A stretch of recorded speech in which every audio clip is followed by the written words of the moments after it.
hacerlo más chico. Pero bueno, vamos a empezar.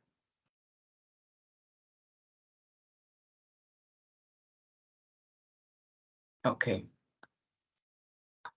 Entonces, como les dije, vamos a ver un poquito sobre el código genético, ¿no? Nuclear.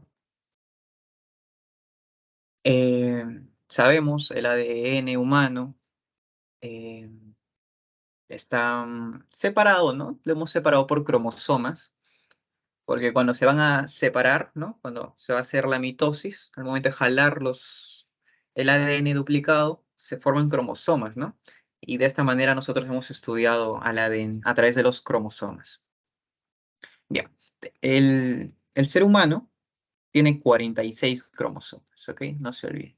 46 cromosomas. De estos, ¿cuántos genes se han encontrado en estos cromosomas? Aproximadamente 30.000 a 50.000 genes, ¿ok? Son los estudiados. Pero cuando te preguntan cuántos genes hay en el ser humano, la respuesta es 30.000, ¿ok? Ya fue una pregunta, ¿no? ¿Cuántos genes hay? 30.000. Bien. ¿Qué más?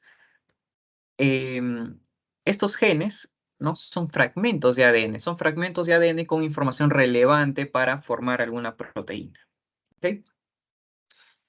¿Qué más? Recordemos que el ADN está compuesto por pares de bases, ¿no? Adenina, guanina, citosina, timina, ¿no? La adenina siempre va con la timina y la guanina siempre va con la citosina, ¿ok? ¿Cuántos pares de bases hay en nuestro ADN? ¿Pares de bases a qué se refiere? A esto. Este es un par de bases. Una adenina con una timina, ¿ok? Otro par es la guanina con la citosina, ¿ok? Eso es un par de bases. ¿Cuántos pares de bases tenemos? Hay 300.000 millones de pares de bases en nuestro ADN, ¿ok? Eso es lo que se ha identificado. Acá nos dice que es un gen. Un gen tiene una secuencia específica de pares de bases, ¿ok? Para determinada información. El ADN es una estructura que no tiene forma, ¿ok? No tiene forma. Pero para que tenga la forma de cromosoma como lo encontramos o condensado en el núcleo, necesita una proteína estructural, ¿no? Y la proteína estructural más conocida es la histona, ¿no? El ADN se envuelve en las histonas, formando octámeros, ¿ok? Se envuelven las histonas y de esa manera hay una estructura, ¿no? Algo que sostenga al material genético. Y de esa manera es como se almacena, ¿ok? Enrollados en histonas es como se ve compacto, ¿no? Y así lo vemos. Se enrollan, se enrollan, se enrollan y forman el cromosoma, como lo conocemos. ¿Bien? Y acá nada más tienen que saber, esto es importante y esto también es importante, ¿ok? Ahora, entrando a lo que ya es el dogma central, esto sí lo deben tener muy en claro. Bien, tenemos nuestro ADN. ¿Y dónde está el ADN? En el núcleo, claro. Y este ADN puede replicarse. ¿Qué quiere decir? Que el ADN es capaz de sacar copias idénticas de sí mismo. ¿Dónde vemos esto? Lo vemos en la mitosis, ¿no? Cuando se va a dar la mitosis, el material genético de esa célula, ¿ok? Que está en interfase, está en fase G1, ¿no? Está en crecimiento de la célula, necesita duplicar su material genético que se encuentra en el núcleo. Lo necesita duplicar para sus dos células hijas, ¿no? Y es en este momento que se da la replicación, ¿ok? El ADN saca una copia idéntica de sí misma para poder hacer la mitosis. Listo, eso es replicación. Luego tenemos otra cosa que es la transcripción, es pasar de código de ADN a pasarlo a ARN, ¿ok? El ADN, lo sabemos, es de doble cadena, el ARN no lo es. Em, y también el código es diferente, ¿ok? En el ARN no va a haber timina, va a haber uracilo, ¿ok? Bien, esa es la gran diferencia. ¿Y para qué se hace la transcripción, no? ¿Para qué quiero pasar ADN a ARN? ¿Para qué? Bien, recordemos que el ADN se encuentra en el núcleo, ¿ok? Y cuando yo quiero utilizar la información que tengo en el ADN, no es que ingresa alguien, ¿no? No es que ingresa alguien y saca la información y la lleva afuera para generar la proteína, porque recordemos que las proteínas, ¿dónde se forman? Se forman en los ribosomas, y los ribosomas están fuera del núcleo, están en el citoplasma. Entonces no es que entre alguien y se lleve, vea la información y se regrese y forme la proteína. No. Lo que pasa es que el ADN va a transcribirse, no va a pasar de idioma ADN a ARN, ¿ok? Pero no es que se pierda esa información genética. Vamos a explicar rápidamente qué es lo que pasa. Acá tengo un pedazo de ADN en, en el núcleo, ¿no? Está en el núcleo. Y viene, ¿no? Una proteína que es la ARN polimerasa, ¿no? ARN polimerasa. Entra y lo que hace es desdoblar, bueno, y otras proteínas, ¿no? Porque el ARN solo es para completar bases. La cosa es que se abre un pedazo de ADN, un gen, ¿no? Un gen que es lo que nos interesa, se abre, se desdobla, mejor dicho, se desdobla y entra el ARN polimerasa y copia un segmento, ¿no? Pero en idioma ARN, ¿ok? Acá tengo un pedazo de ADN y se hace una copia de ARN, solo una cadena. Y bien, esta copia se llama ARN mensajero, ¿ok? Ya lo han escuchado, me imagino. El ARN mensajero. Esa copia que se genera en el mismo núcleo se genera una copia, se llama ARN mensajero. Este ARN mensajero sale del núcleo y se va al citoplasma, ¿ok? Bien, se va al citoplasma. ¿Y para qué necesito el ARN mensajero? Para generar proteínas. Entonces se dirige a los ribosomas con la información de una proteína, ¿ok? Claro, de una proteína. Y eso se llama traducción, ¿ok? Cuando pasa de idioma ARN a una proteína en sí, se llama traducción. ¿Cómo funciona? Lo vamos a ver más adelante, pero en pocas palabras, acá tengo un ribosoma, ¿no?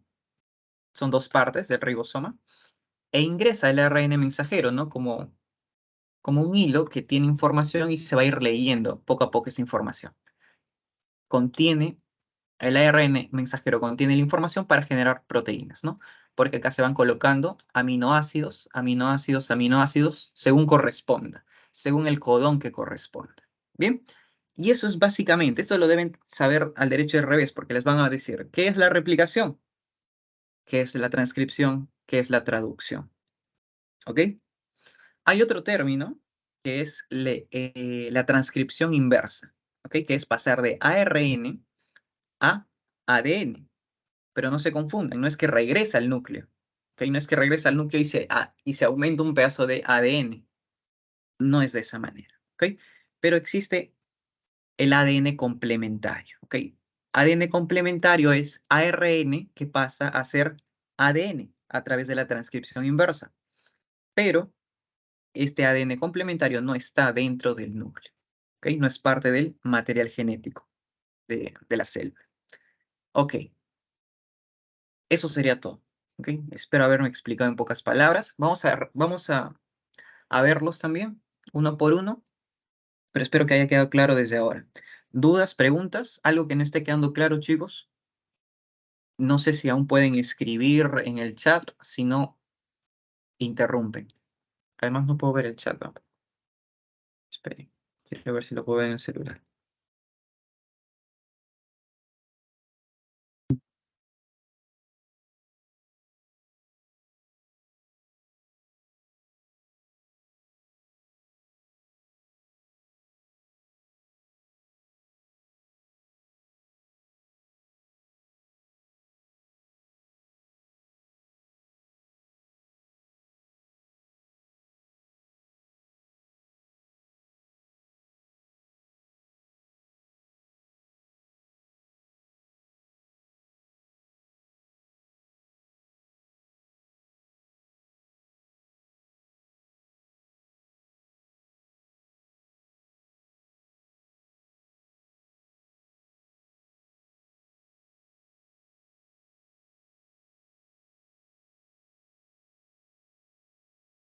Ok, ok.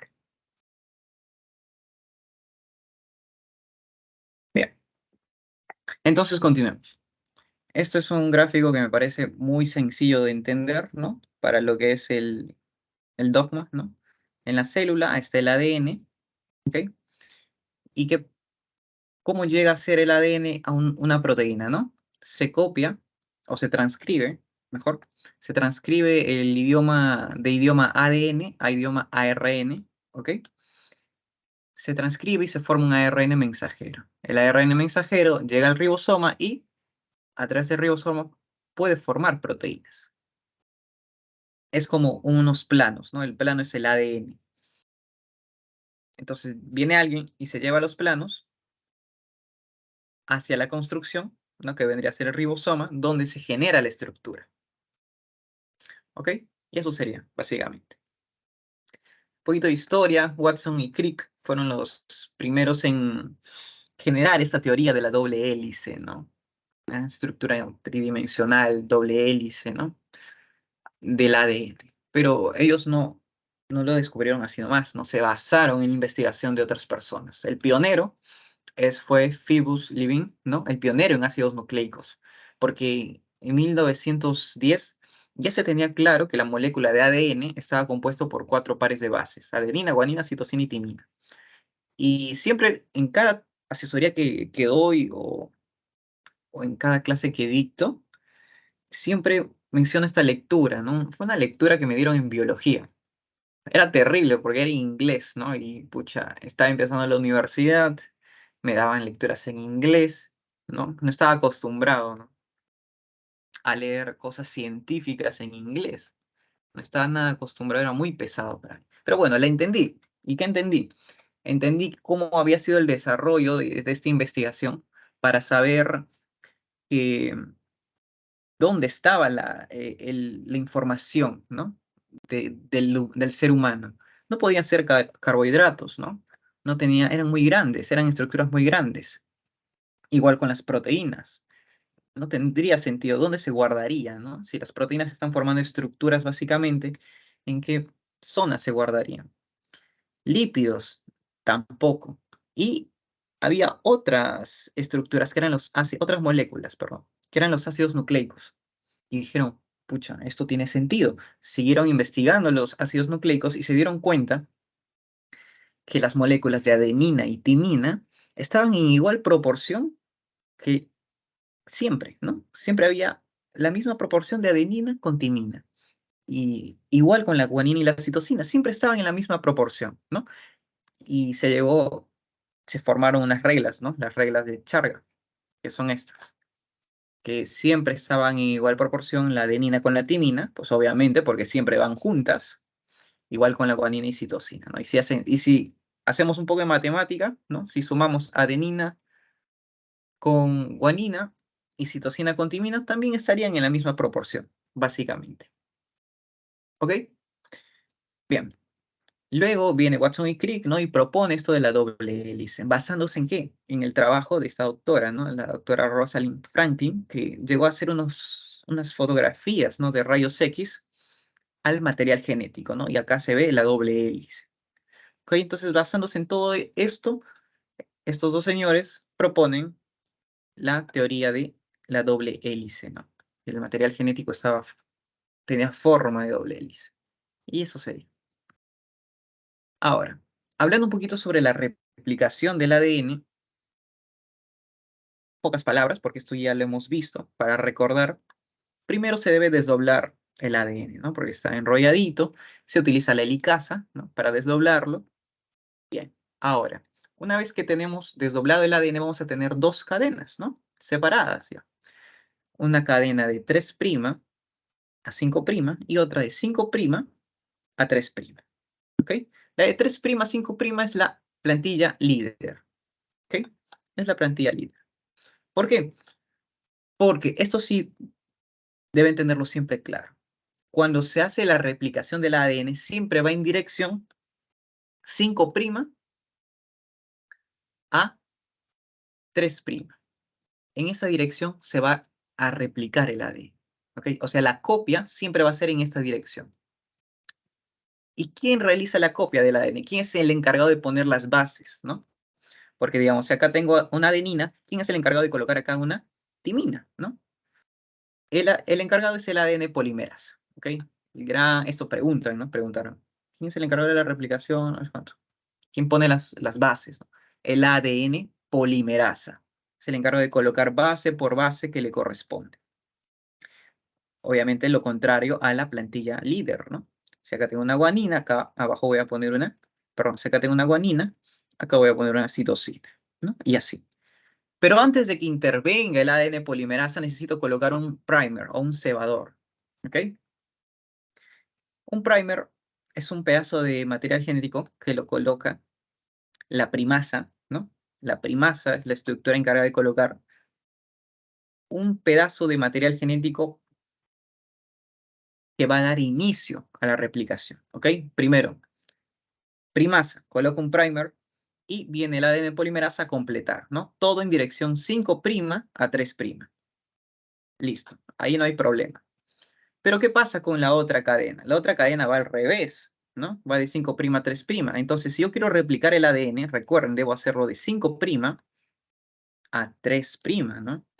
Debo hacerlo en esta dirección, para el otro lado, pero si mi plantilla líder ya está avanzando para este lado, ¿cómo yo voy a seguir para acá, ¿no? Entonces, lo que se hace es que mientras va avanzando la plantilla líder, se coloca un primer y se avanza un poquito, ¿no? Se coloca un primer y ya se avanza un poquito. Se coloca un primer y se avanza un poquito, así, ¿ok?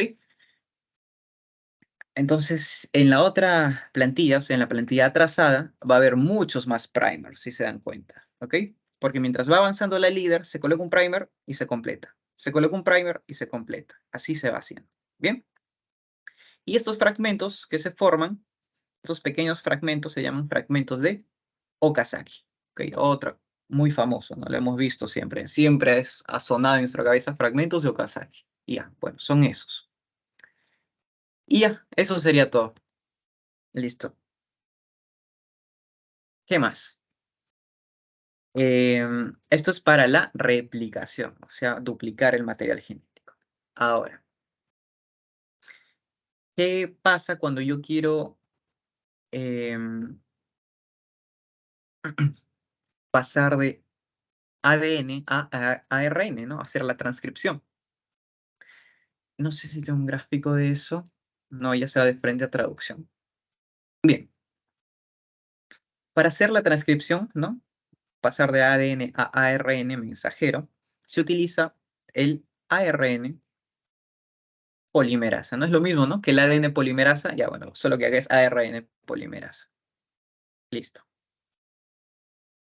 Pasa a ARN y ¿a dónde se va el ARN mensajero? Se va al ribosoma, ¿no? Se va al ribosoma y ¿qué pasa acá?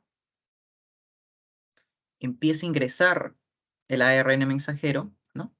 Y hay un código, ¿no? Este es un código de tripletes. Se llaman codones, ¿ok? Hay codones, adenina, guanina, uracilo, por ejemplo. Y este codón tiene su anticodón, ¿ok? Que vendría a ser otra estructura, que es el ARN de transferencia, ¿ok? Hay otro ARN, otro tipo, ¿no? El ARN de transferencia es ARN también, ¿sí? Que contiene el anticodón, o sea, va a tener adenina, citosina y uracilo también. ¿Y qué es lo especial del ARN de transferencia? Que no solo trae información del ARN, ¿no? Y el anticodón, también trae un aminoácido. Trae un aminoácido adherido, ¿no?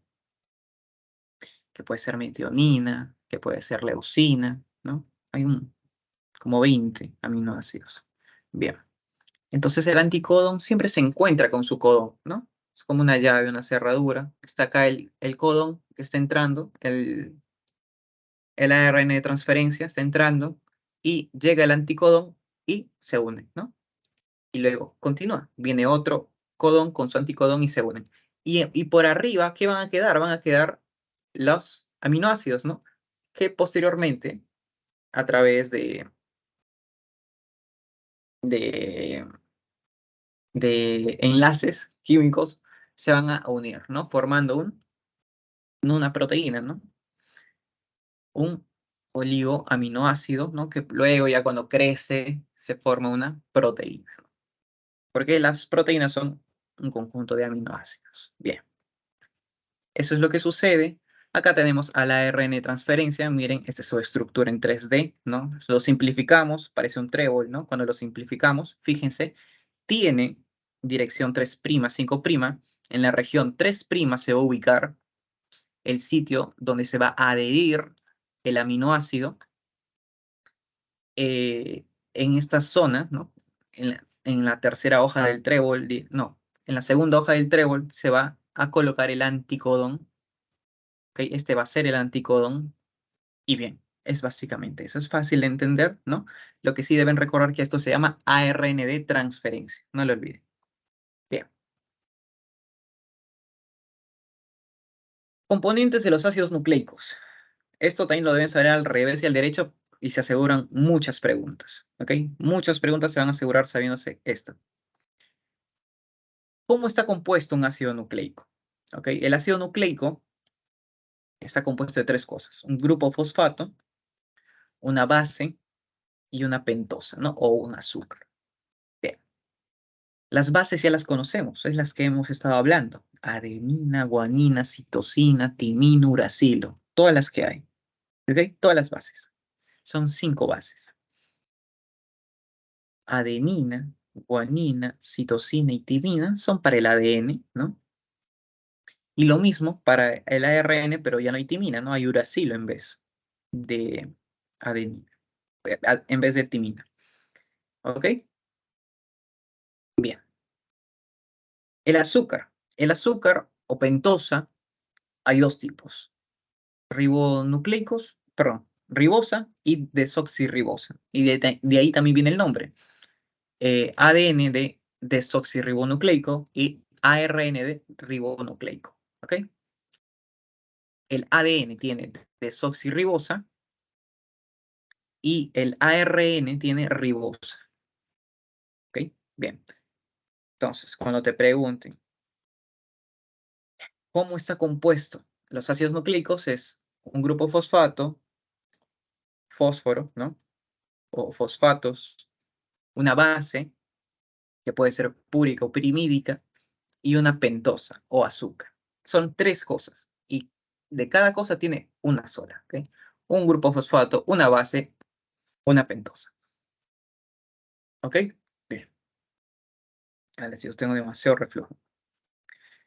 Bien, ahora, las bases. Es importante recordar qué tipo de bases son, ¿ok? Tengo 2 tipos de bases: bases púricas y bases pirimídicas, ¿ok? Debe haber mnemotecnias, ¿no? Para cada uno, pero yo no me las sé, chicos, perdón. Lo único que me recordaba era el puga, ¿no? Ah, me aprendía la palabra puga y de ahí sacaba todo el resto, ¿no? Puga, ¿no? De base púrica, y Ga es de guanina y adenina. Entonces, a partir de ahí yo excluía el resto, ¿no? Entonces, si solo la guanina y la adenina son púricas, las pirimídicas son el resto, ¿no? El resto que hay, ¿no? Sería la citosina, timina y uracilo. Bien. Algo que también deben recordar es que la timina se cambia por el uracilo dependiendo si es ADN o si es ARN. Nada más. ¿Ok? Entonces, ahí está mi mnemotecnia, que es puga, y de ahí descartan el resto, ¿no? Bien. No utilizo muchas mnemotecnias, ¿no? Pero me gusta entender cómo funcionan las cosas. Eso es importante para mí. Cada uno debe tener su estilo de estudiar. No hay un estilo maestro, digamos, ¿no? Porque claro, yo he visto o nos han dado muchas clases, sobre todo acá en asesorías, en algún momento se los darán, métodos de estudio, ¿no? Cómo estudiar, ¿no? La forma más efectiva, hacer resúmenes, ¿no? O hacer gráficos. Bueno, a mí no me funcionaban esas cosas.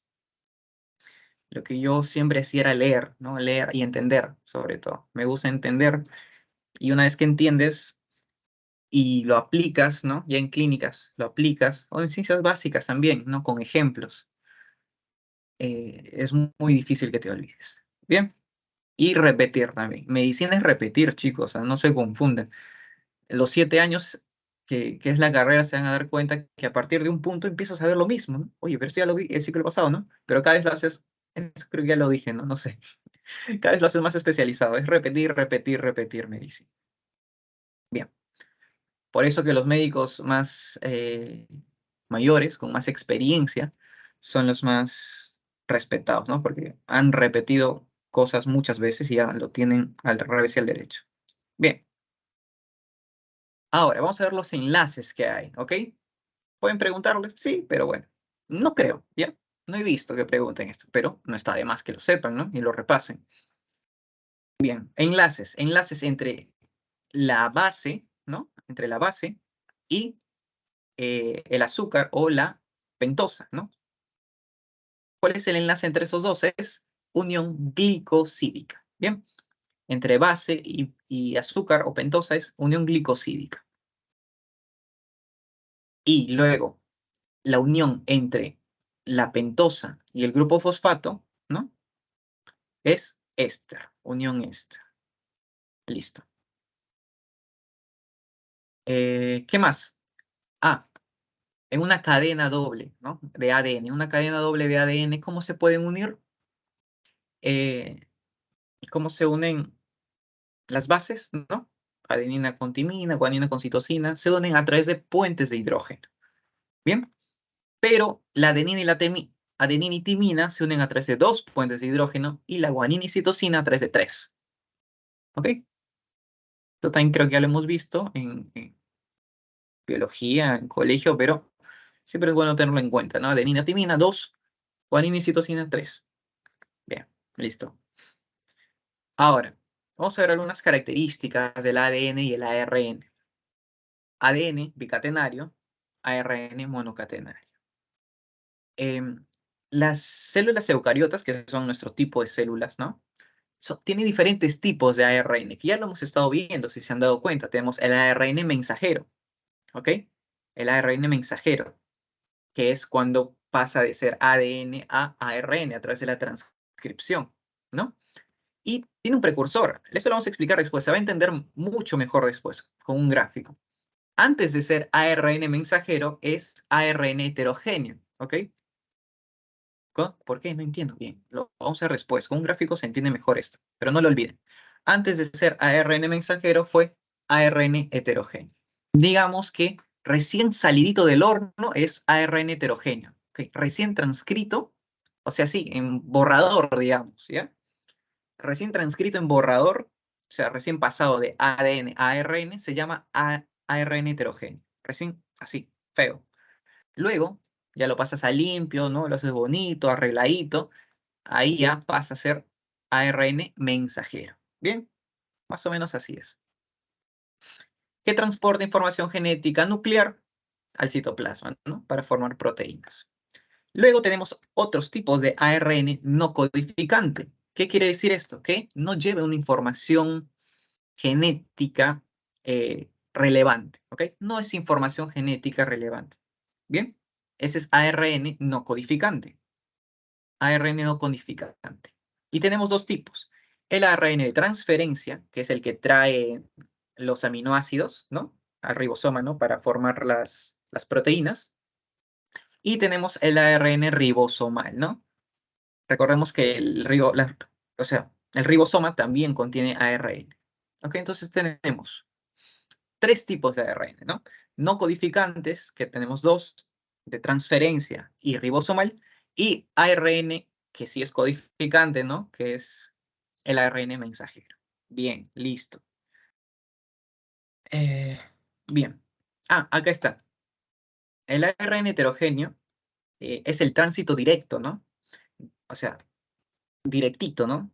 De las secuencias codificantes del genoma, o sea, el ADN, ¿no? Se transcribe del ADN a ARN heterogéneo a través de el ARN polimerasa, ¿ok? 2.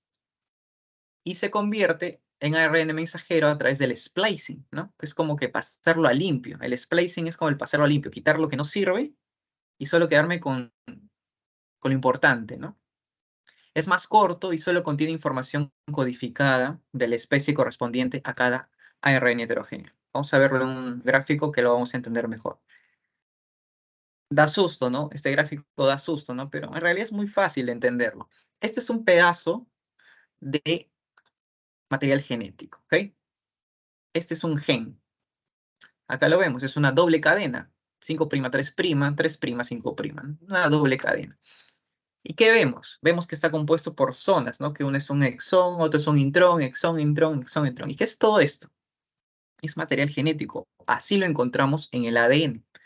Pero cuando yo lo quiero pasar a ARN, ¿ok? Cuando yo paso de ADN a ARN, lo copio, ¿no? Tal como está, lo copio. ¡Pac! Solo que ahora sea ARN. Pero este es el denominado ARN heterogéneo. Pero no me sirve todo esto, ¿ok? De toda esa información que he copiado, solo quiero los exones, ¿ok?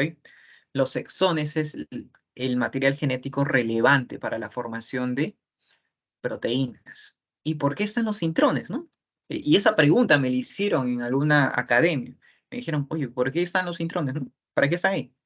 Y yo ni sabía, pues, ¿no? Entonces investigué, y hay teorías. Hay teorías de por qué están los intrones. Una de las teorías es que es un rezago evolutivo, ¿no?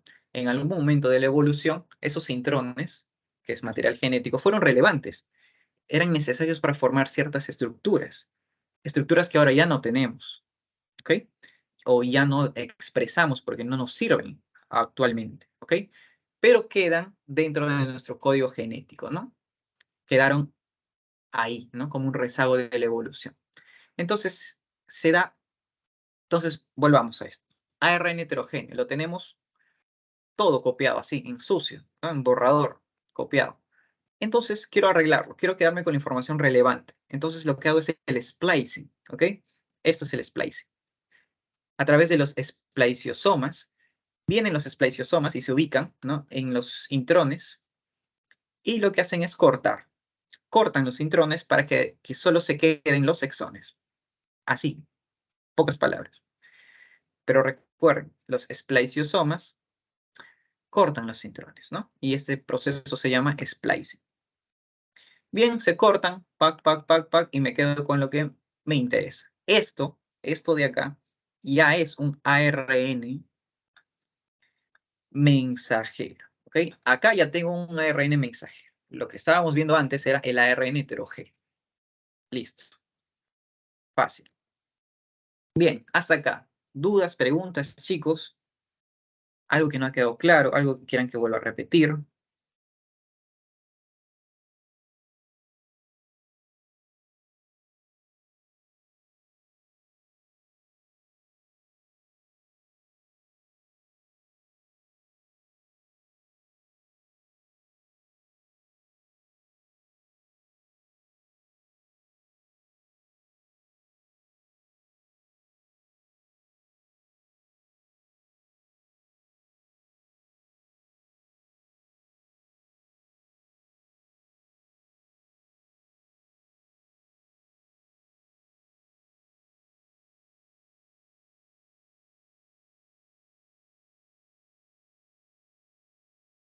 Ok, bien, entonces continuemos.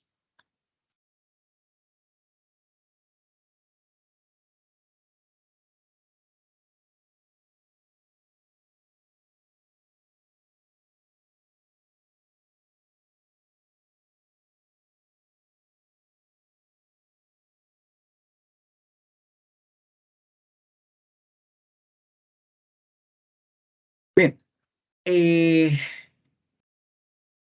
el código genético nuclear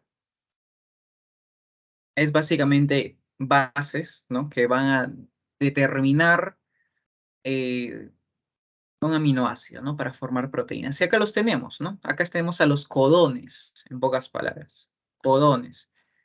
¿Ok? Que están todas las combinaciones que pueden haber, ¿no? Uracilo, uracilo, uracilo, uracilo, que me va a dar a la fenilalanina, otro que también da fenilalanina. O sea, es repetitivo si se dan cuenta. Es repetitivo. Porque varios codones, fíjense, varios codones me dan el mismo aminoácido. Todos estos me van a dar leucina, ¿ok? Pero metionina es único, ¿no? Metionina es único. Único el de metionina. Y aparte de ser único para metionina, es el codón de inicio. Eso lo vamos a ver más adelante, ¿no? Pero es el codón de inicio. Con ese codón siempre debe iniciar la transcripción. ¿Bien? Y también tenemos codones de stop, ¿no? Que deben saberlo porque he visto que preguntan, ¿no? Y bueno, ahí está. Vamos a ver un poquito de las propiedades y explicarlas, ¿no? El código genético es universal, ¿ok? Todo ser vivo tiene un código genético. Es degenerado. eh, a través del tiempo puede cambiar. Es lineal, ¿no? Es base por base, no es una línea, base por base. La unión de bases es específica, ¿no? Lo sabemos, adenina con timina, guanina con citosina. Es un código de tripletes, lo hemos visto a través de los codones, ¿no? A través de los codones se forman las proteínas. ¿Y cuál es el fin del ADN? Es formar proteínas. Ese es el fin. El codón que inicia es un gen que es... El codón que inicia un gen es el AUG, que es la metionina, el codón de inicio. Los codones de terminación son estos. Es variable, varía de persona a persona. No todos tenemos el mismo código genético. Es estable. No es que... ¿A qué me refiero con estable? Puede mutar, claro que sí pueden mutar, pero hay mecanismos para compensar estas posibles variaciones en el ADN. Nuestro ADN se está reparando continuamente, pero cuando se vence este equilibrio de sistemas de reparación y agentes inmutágenos, teratógenos, cuando se vence ese equilibrio, ahí es cuando se presenta una mutación, ¿ok? Porque nuestro ADN está preparado para repararse, pero cuando no se da abasto, se produce una mutación, ¿ok? Por eso se dice que es estable. No es tan fácil de cambiar el material genético en una persona, ¿ok? Se refiere a una persona.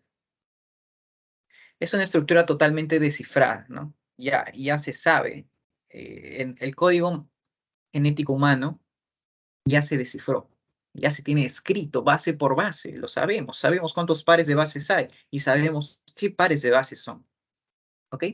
Esto fue a través del proyecto Genoma Humano, un proyecto muy importante que nos permitió descifrar nuestro código genético.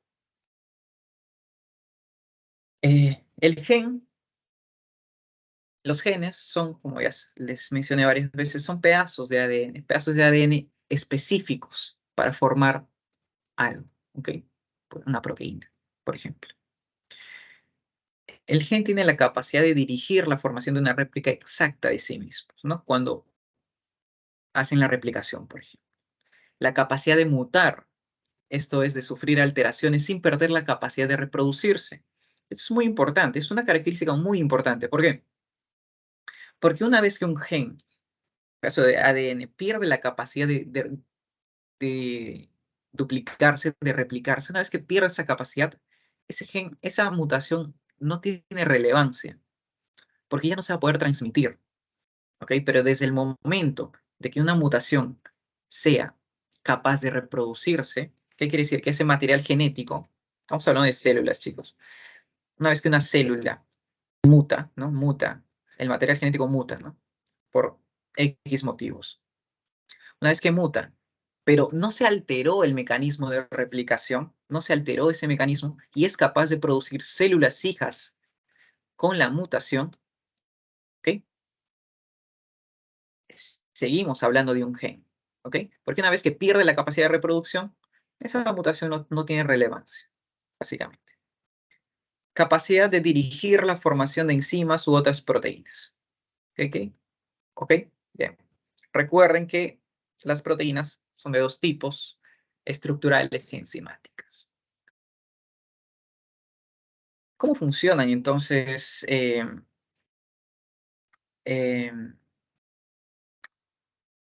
la transcripción?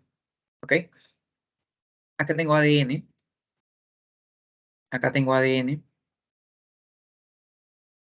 y lo que quiero es transcribirlo, ¿no? Pasar de ADN a ARN. Para que este gen pueda transcribirse, se utiliza el modelo del operón, ¿no? ¿Cuál es el modelo del operón? Donde tenemos ADN y quiero transcribirlo, ¿no? Entonces, ¿qué voy a utilizar? El ARN polimerasa, ¿no? Recuerden, pero no es tan sencillo, no es que viene y ¡pac! Se ubica y empieza a transcribir, ¿no? No. El operón, el modelo del operón nos dice que hay genes estructurales y genes reguladores, ¿ok? ¿Cuáles son los genes estructurales? Estos, los que van a codificar enzimas, ¿no? O sea, los exones. Acá tenemos exón 1, 2, 3, 4. Y entre ellos, ¿qué va a haber? Intrones, ¿no? Entre ellos hay intrones. Bien. Me pueden codificar enzimas, que son proteínas. Pero también hay genes reguladores, que me van a decir si puedo o no transcribir este pedazo, este gen. ¿Puedo o no? ¿Cuáles son los genes reguladores? Acá tenemos a la proteína represora, que puede encontrarse de forma activa o inactiva, ¿ok? Vamos a tener al gen promotor, ¿ok? Donde va a estar el ARN polimerasa listo para transcribir, y vamos a tener al operador. En este gen operador, perdón, en esta zona, ¿no?, del operador va a estar la proteína represora, ¿ok? Y dependiendo de cómo esté la proteína represora, si está activa, se une al operador y se bloquea, ¿no?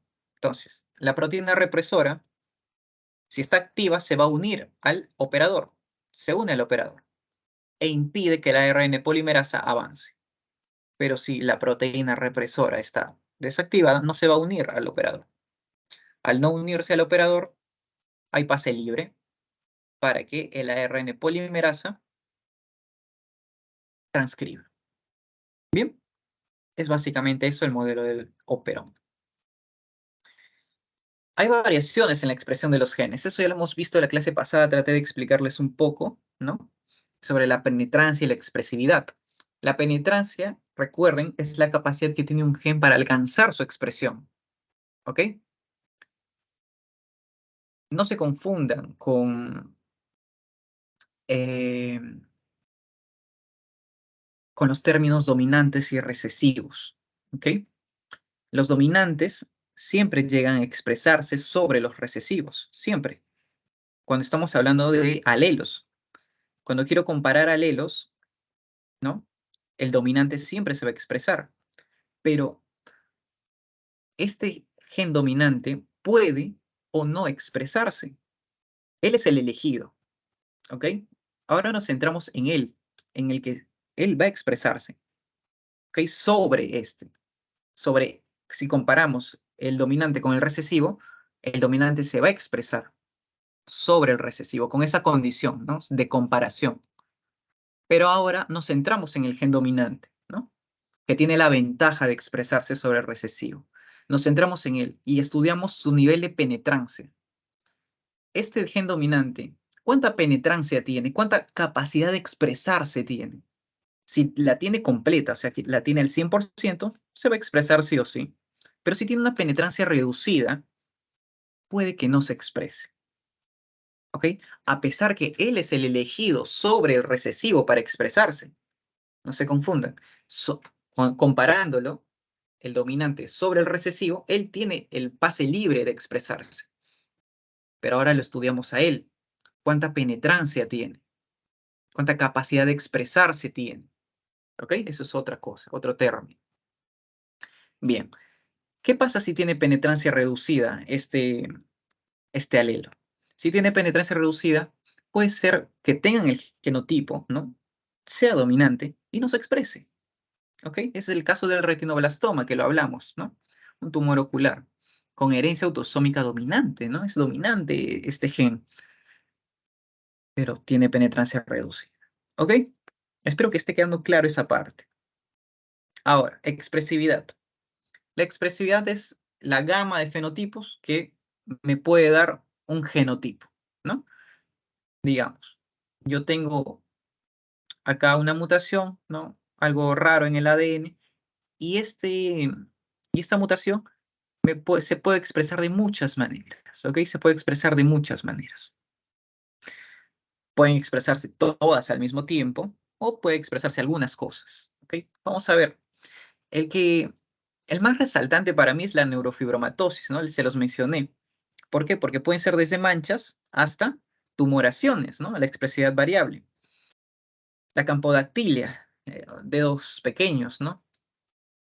Perdón, o dedos como que están medio flexionados todo el tiempo, ¿no? Y la severidad de esto se va a ver, ¿no? Porque algunos son menos severos, otros son más severos, ¿no? Y así. Vamos a ver. La fibrosis quística, ¿ok? Y la osteogénesis imperfecta. ¿Qué es la campodactilia? La campodactilia es cuando uno de los dedos de la mano, ¿no? Generalmente el quinto dedo, hay una malformación en ella, ¿ok? Que no es un síndrome porque es aislado, solo es el dedo, no es genético, ¿no? No hay una alteración genética identificada y es poco frecuente, ¿no? ¿Y qué es? Es una contractura permanente, ¿no? El dedo está flexionado permanentemente, acá lo dice. Una contractura de flexión permanente, indolora, no traumática, no neurogénica, o sea, no se le encuentra un origen traumático, no hay un origen neurogénico, ¿no? No hay una alteración a nivel de los nervios, con frecuencia bilateral, ¿no? Generalmente afecta a ambas extremidades, y bueno, ¿no? Generalmente el quinto dedo es el más afectado. ¿Y dónde vemos la expresividad variable? En la gravedad, ¿no? Por ejemplo, puede estar levemente flexionado o puede estar muy flexionado, ¿no? Muy notorio. Y también puede afectar otros dedos, ¿ok? Bien, ahí se ve el rango, ¿no? De la expresión, que puede ser simple hasta algo más complejo. Retinoblastoma. Esto es un ejemplo de penetrancia reducida, ¿no? Ya lo hemos hablado, ¿no? Un tumor ocular, fíjense, retinoblastoma, ¿no? Retina, un tumor en la retina, ¿ok? Que puede afectar la visión, ¿no? Sobre todo por la luz que se refleja, ¿no? Sobre todo por la luz que se refleja. Felizmente no está afectando la fobia, ¿no? Porque las fobias es el lugar donde ves más, ¿no? Donde se concentra la luz y donde se concentran los fotorreceptores, ¿no? Pero puede salir en el resto de la retina que también tiene fotorreceptores, ¿no? Pero no tantos como la fobia. Pero puede afectar también al nervio óptico, ¿no? Y puede causar ceguera. Bien. Otro ejemplo de expresividad variable es el albinismo, ¿no? Lo vimos, ¿no? Porque puedo tener albinismo ocular, ¿no? Solo albinismo ocular, o puedo tener albinismo oculocutáneo, ¿no? Que afecta a toda la piel, y faneras, ¿no? Faneras, pelo, ¿no? En el pelo, uñas, bueno, pero uñas no se ve mucho el albinismo en las uñas, pero sí en el pelo. Bien, ahora, ¿qué es la pleitropía? Ya dejamos los términos penetrancia y expresividad, ¿no? Espero que haya quedado claro. Si no es así, díganme, interrúmpanme. Bien, sigamos con la pleitropía. ¿Qué es la pleitropía? Ya dejamos de lado los términos penetrancia y expresividad. Acá hablamos de otra cosa. Vamos a centrarnos en los genes, ¿ok? ¿Qué cosas pueden causar un gen defectuoso? Una pleitropía es un gen que me puede dar varios efectos. O sea, el error en un gen me puede dar varios efectos fenotípicos, ¿no? El síndrome de Marfan es un ejemplo muy interesante, ¿ok? Porque solo la mutación de un solo gen, que es el gen de la fibrilina, me da muchas anormalidades, ¿no? Por ejemplo, a nivel de ojos, a nivel del sistema musculoesquelético, a nivel cardiovascular. Son como 3 sistemas afectados solo por la mutación de un gen, ¿no? Que está en el cromosoma 15. Otro ejemplo es la fibrosis quística, que puede afectar tanto a las glándulas sudoríparas de los pulmones, perdón, las glándulas sudoríparas de los pulmones, ¿no? En las glándulas sudoríparas, ahí debería haber una coma, pulmones y páncreas, ¿ok? O sea, afecta 3 cosas también. Y también tenemos la anemia de células falciformes, ¿no? Que afecta a nivel de los eritrocitos, huesos y vasos, ¿no? ¿Qué es la anemia de células falciformes? Es cuando tenemos glóbulos rojos con una estructura normal, pues, ¿no? Así, la estructura falciforme, ¿no? Así, alargado. Y debería ser redondito, ¿no? Bueno, ¿y por qué afecta? Porque es una cadena, pues. No es que directamente los glóbulos rojos se vuelvan así, no, es una cadena. Tengo primero un error en la médula ósea, ¿no? En el hueso. En la médula ósea hay un error de formación de eritrocitos, porque los glóbulos rojos se forman en la médula ósea. Se forman ahí y pasan a la circulación sistémica, pero ya pasan deformados, ¿no? Y al vaso, ¿por qué? Porque van a morir al vaso, los glóbulos rojos, ¿no? Van a morir al vaso y bueno, ¿no? Varios sistemas afectados. Acá estamos viendo los ejemplos. El síndrome de Marfan, recuerden, el gen de la fibrilina me va a dar, que es una proteína estructural, ¿no? Me va a dar muchas patologías, ¿no? Por ejemplo, una dilatación de la aorta me puede dar. Aracnodactilia, los dedos súper largos, las extremidades están súper largas, si se dan cuenta, a comparación de tórax y abdomen. Pectus excavatum, ¿no? Esto lo pueden tener no necesariamente con el síndrome de Marfan, pero se ve con el síndrome de Marfan, ¿no? El pectus excavatum. Eh, es un problema en el tejido conjuntivo, ¿no? Bien. Ahora, otro término que es prácticamente lo contrario a la pleiotropía, ¿no? Pleitropía, es lo contrario, ¿no? La pleitropía era un gen, varios efectos. Ahora es acá diferente. Varios genes afectados, un solo efecto. ¿Ok? Tenemos de ejemplo la osteogénesis imperfecta. ¿Ok? Es una mutación, ¿no? En los genes que forman el procolágeno, o sea, para formar el colágeno y afecta directamente a los huesos. ¿Ok? Pero hay dos mutaciones, ¿ok? En la osteogénesis imperfecta se encontraron dos genes afectados, uno en el cromosoma 17 y otro en el 7, ¿ok? Entonces, dos genes afectados, un solo efecto, ¿ok?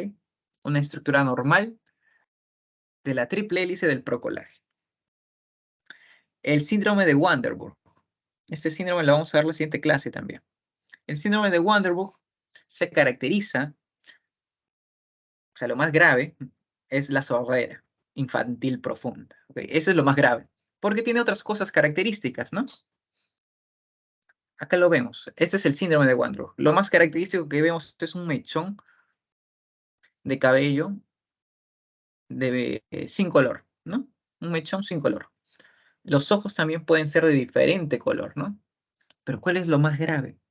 Es la sordera. Eso, porque el resto es a nivel estético, ¿no? Pero lo más grave es la sordera infantil que puede haber. Pueden nacer sordos, ¿ok? Eh, pueden estar causados por genes recesivos, ¿no? En diferentes locus. Acá no los señalan, pero puede haber varios genes afectados que me va a dar este síndrome. Bien, otros ejemplos son las diferentes distrofias musculares, ¿no? Nos lo dicen. La distrofia de Duchenne, la de Becker, ¿no? La distrofia muscular rizomélica, la distrofia muscular facioscapulohumeral, ¿ok? Las diferentes distrofias que pueden haber varios genes afectados dándome estas distrofias, básicamente, ¿ok? Ejemplos. La osteogénesis imperfecta. Recuerden, cromosoma 17 y 7 afectados me va a dar o me va a impedir la formación correcta de colágeno. Recuerden que nuestros huesos no son súper flexibles, ¿no? Pero son flexibles, son capaces de resistir a ciertas fuerzas compresivas, ¿ok? O deformadoras. Son capaces, pero no son tan flexibles, ¿no? Así que con a mayor fuerzas se rompen, ¿no? Se quiebran. Pero ¿qué pasa en la osteogénesis imperfecta? No se forma el colágeno correctamente, ¿ok? Entonces los huesos son mucho más frágiles, porque ya perdieron toda elasticidad, ¿ok? Perdieron toda elasticidad. En la osteogénesis imperfecta, pues vamos a tener personas que ya nacen, ¿no? Con múltiples fracturas. Al nacimiento ya tienen fracturas. Esos huesos consolidan muy rápido, ¿no? a menor edad, mayor la consolidación, más rápido la consolidación. ¿Y qué vamos a tener de característica?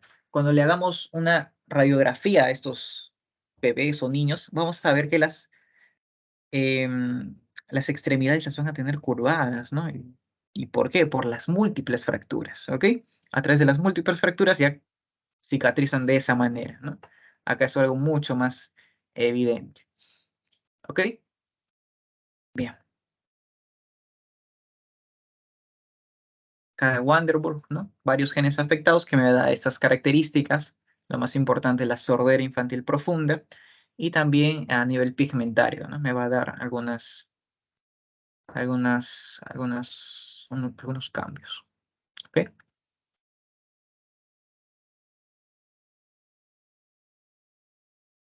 Hay algunos caracteres limitados por el sexo. Por ejemplo, tenemos a la pubertad precoz. Algunas personas sufren de pubertad precoz, ¿no? Lo pueden haber visto, porque yo recuerdo haberlo visto en el colegio, por ejemplo. Tuvimos un compañero, ¿no? Tuvimos, ¿no? No. Tenemos un compañero que creció más rápido que nosotros, ¿no? Él ya era muy alto y nosotros seguíamos ahí niñitos, ¿no? Él ya era altazo. Y con el tiempo, él terminó siendo el más pequeño de la clase, ¿no? Él terminó siendo el más pequeño y eso fue raro, ¿no? Y bueno, ¿qué es lo que pasa acá? En la pubertad precoz, como lo dice el nombre, los niños o niñas pueden empezar a, a entrar a la pubertad mucho más rápido que otros. Antes de los 8 años en las niñas y antes de los 9 años en los niños se considera pubertad precoz. ¿Y qué vemos acá? Que porque ¿qué es la pubertad? Son shots de hormonas, ¿no? Yo lo no, veo así, como shots de hormonas.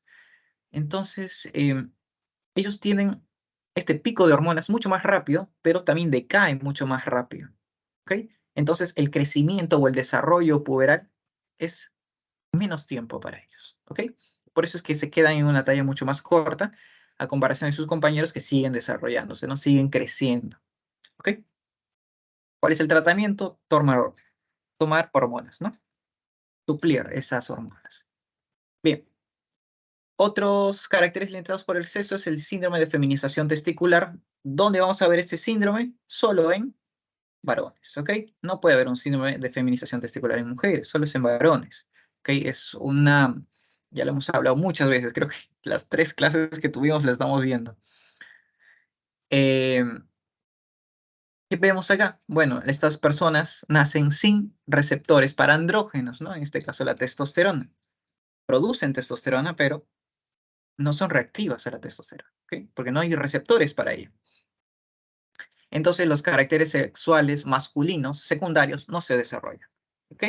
Al no desarrollarse, se desarrolla como una mujer, ¿no? Con genitales externos femeninos, ¿no? Con características femeninas, ¿no? Que es una cintura un poco más grande, los hombros un poco menos anchos, ¿no? Eh, mamas, ¿no? Y labios vaginales, ¿no? Todo como una mujer en características sexuales secundarias, obviamente. Porque estas personas tienen testículos, pero no tienen caracteres sexuales secundarios, masculinos. ¿Ok? Bien. Otra cosa importante es la expresión de los genes. Tiene que ver mucho la edad también, cómo se expresan los genes. Por ejemplo, la enfermedad de Huntington, ¿no? Las neuronas empiezan a desgastarse mucho más rápido, ¿no? Como que el cerebro empieza a entrar como si fuera en algún estado de demencia, ¿no? Pero a edad muy joven, muy jóvenes, ¿ok? Y eso tiene que ver mucho con la edad, ¿no? Por ejemplo, los padres que tuvieron hijos a edad avanzada, ¿no?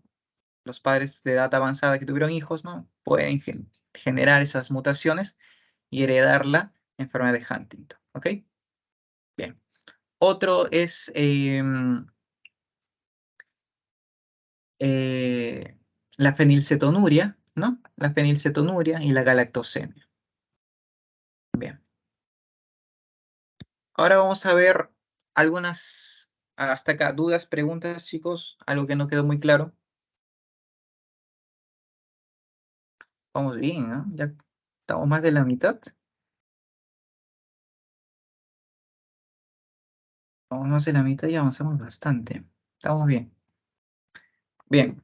Ahora, métodos y técnicas del ADN, ¿no? ¿Cómo lo estudiamos, básicamente? Bien. Lo que hacemos es utilizar enzimas de restricción. Esto lo vamos a ver más adelante, ¿ok? Unas diapositivas más adelante. Pero ¿qué es básicamente una enzima de restricción?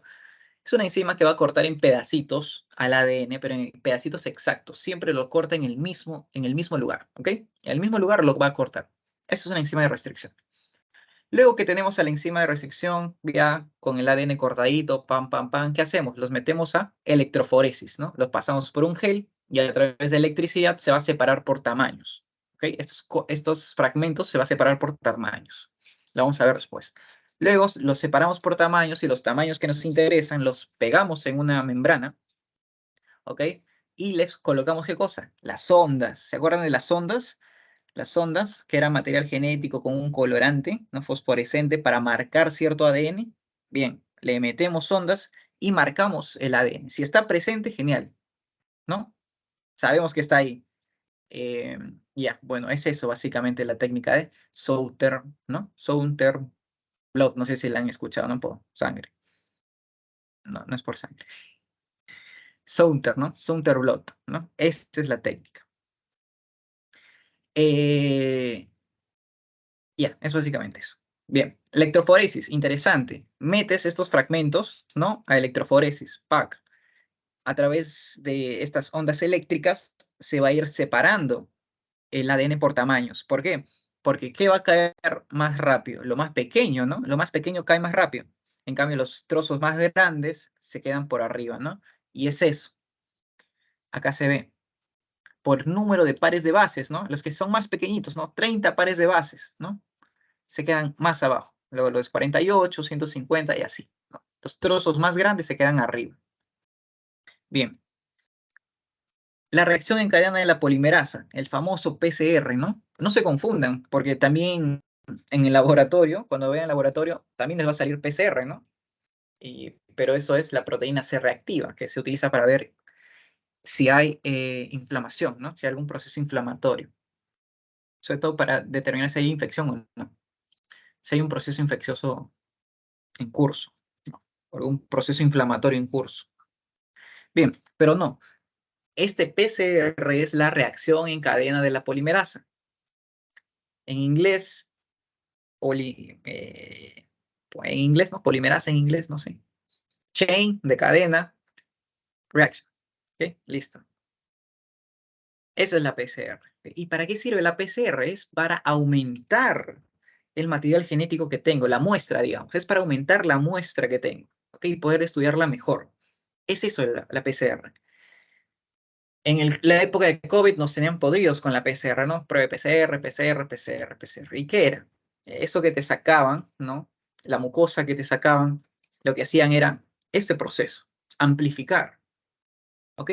Y una vez que amplificaban el material, ya lo podían estudiar mejor, ¿no? Podían meterle una sonda, por ejemplo, estas sondas que hemos estado hablando, e identificar si estaba o no la proteína S, ¿no? Del COVID, ¿no? De la proteína S, que era la spike, ¿no? Que era un pedazo de proteína que estaba fuera de este virus. Y ya, era así, ¿no? Era eso.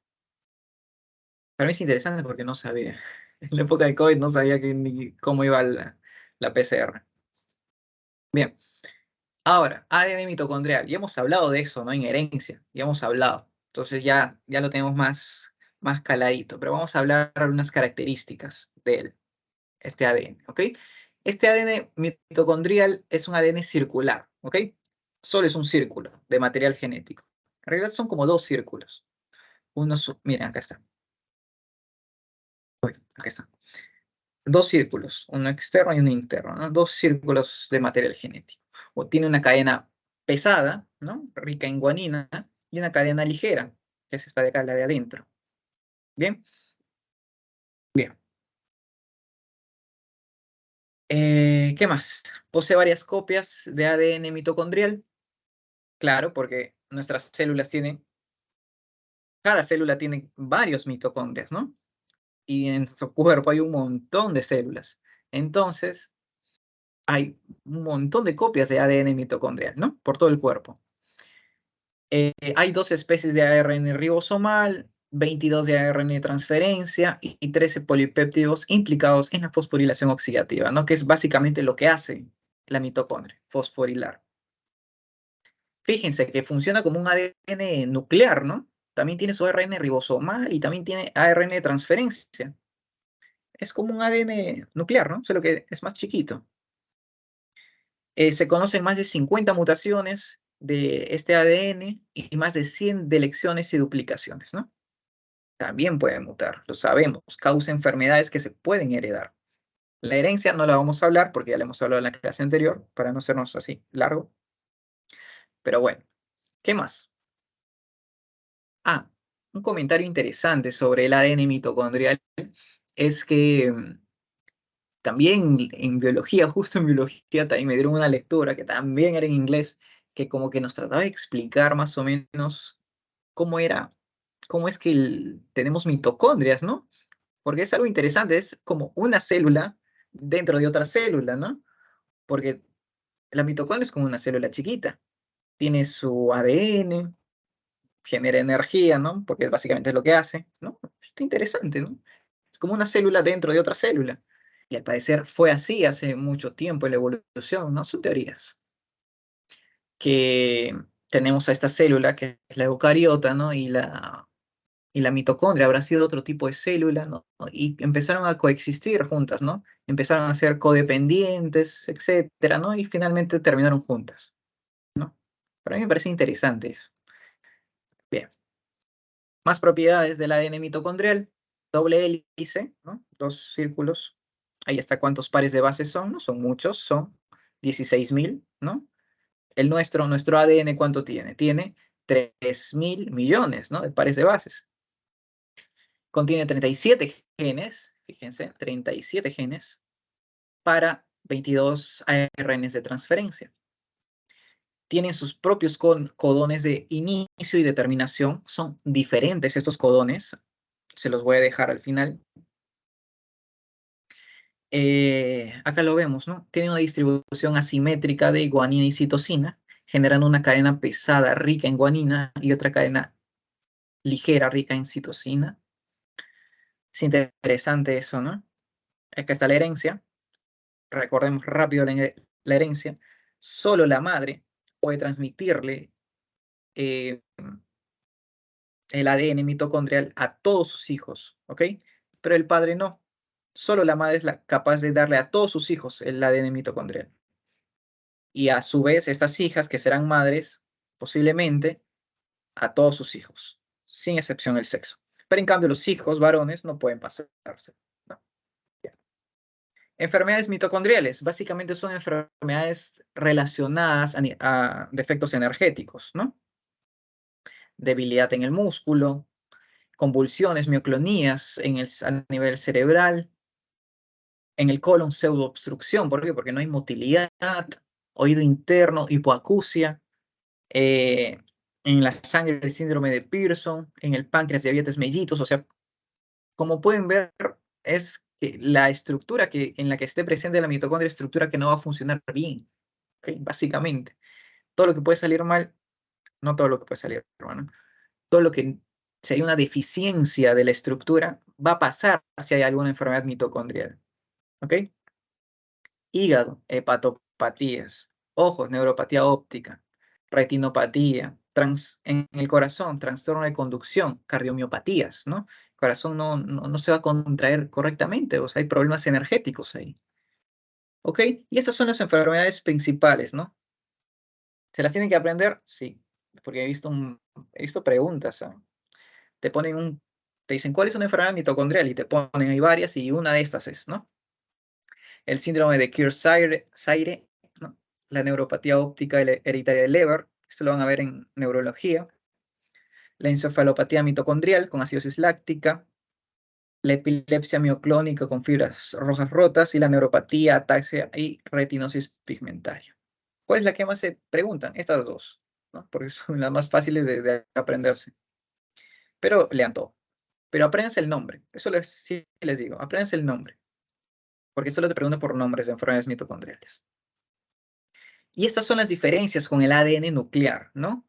¿Recuerdan cuál era el codón de inicio? En el ADN nuclear era el AUG, ¿no? En este caso no es así. Acá está. En vez del AUG, vamos a tener AUA y AUU como codones de inicio. Vamos a tener dos. En el nuclear solo tenemos uno. Acá hay dos. Otros cambios es que el UGA ya no codifica triptofano, sino es un codón de terminación. El AUA ya no codifica metionina, ahora codifica isoleucina. El AGA y el AGG actúan como codones de terminación en vez de codificar arginina. ¿Ok? Entonces acá tengo tres codones de terminación, ¿ok? Y dos codones de inicio. ¿Ok? Eso es lo que deben aprenderse, básicamente. No eso de que de metionina ahora codifica isoleucina. Es muy complicado que les pregunten eso. Apréndanse estos tres que son de terminación y estos dos que son de inicio. ¿Ok? Hasta acá. ¿Dudas, preguntas, chicos? ¿Algo que no esté quedando claro?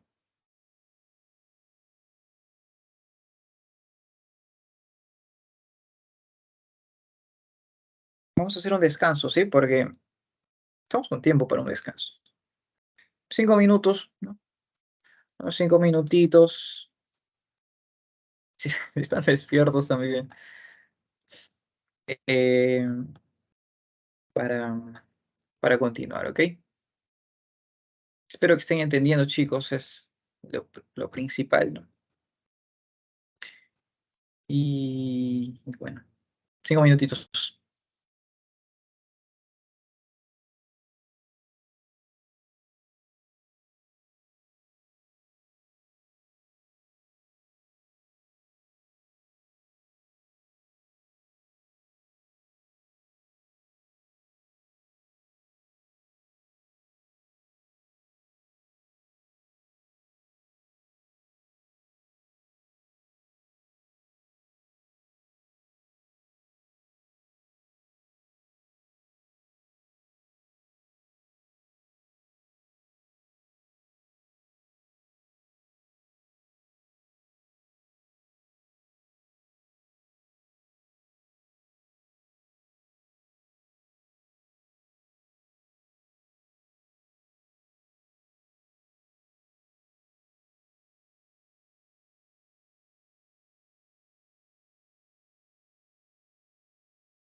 Bien, chicos, vamos a continuar. Eh,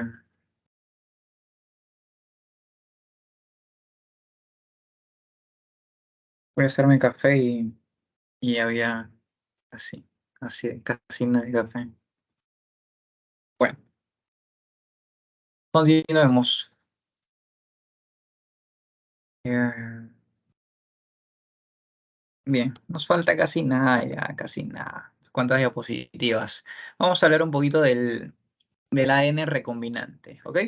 Esta técnica también sirve para multiplicar nuestra muestra, ¿ok? Es una técnica muy interesante.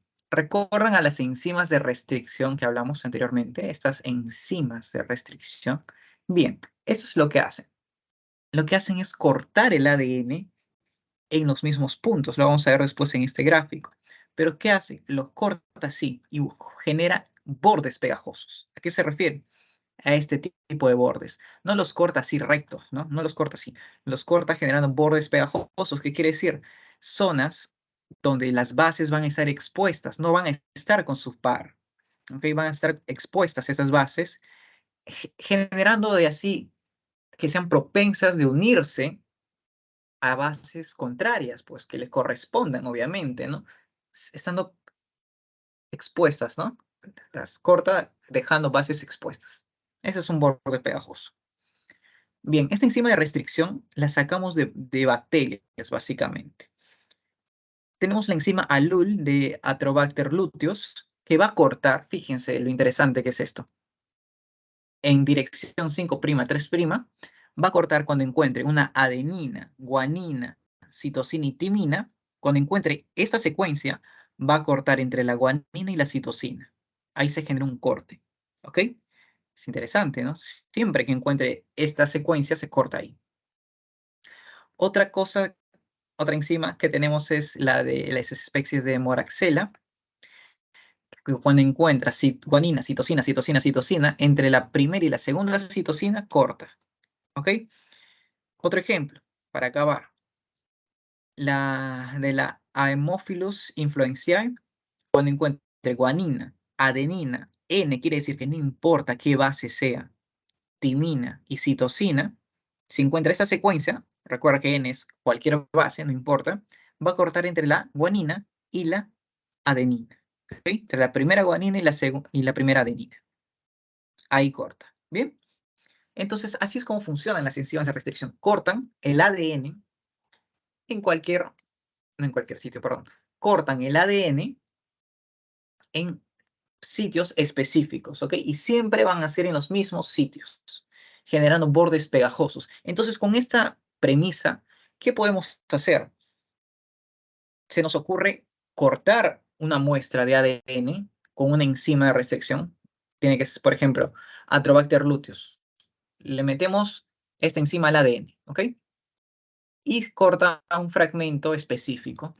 Y entonces utilizo la misma enzima que estoy utilizando, la utilizo en un vector, ¿ok? Un vector de clonación. Un vector de clonación es un pedazo de material genético que es muy fácil de replicar, ¿ok? Entonces corto este vector y también me genera un corte en el mismo sitio. Y si yo lo uno con el fragmento de ADN que ya corté previamente, ambos bordes van a coincidir, ¿ok? ¿Por qué coinciden? Porque están cortados exactamente en el mismo lugar, ¿ok? No quiere decir que este ADN sea igual a este ADN del vector. No, no, no, no quiere decir eso. Quiere decir que encontró esa secuencia y cortó, ¿ok? Es básicamente eso. Unimos ambos fragmentos de material genético, ¿no?